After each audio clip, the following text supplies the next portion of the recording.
সম্মানিত কৃষক মণ্ডলী, আশা করি ভালো আছেন। আমি বিমল চন্দ্র প্রামাণিক, উপসহকারী কৃষি কর্মকর্তা। আপনাদের সবাইকে জানাই আন্তরিক শুভেচ্ছা অভিনন্দন।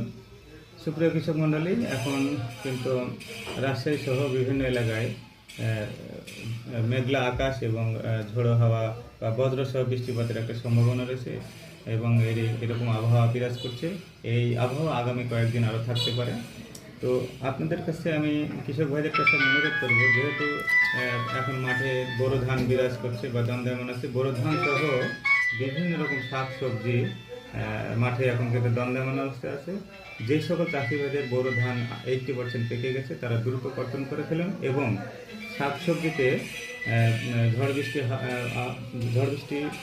হয়ে যাওয়ার পরে বা ঝড় বৃষ্টি যদি হয়, তার বৃষ্টি হওয়ার পরে আপনার সবজিতে ছত্রাকনাশক, যেমন কার্বন ডাইজিন গ্রুপের ছত্রাকনাশক আপনারা স্প্রে করবেন অবশ্যই।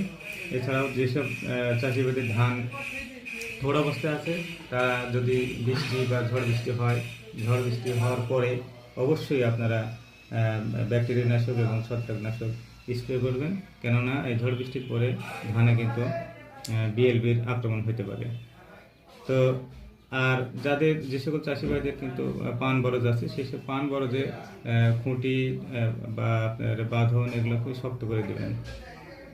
ধন্যবাদ সবাইকে, ভালো থাকবেন।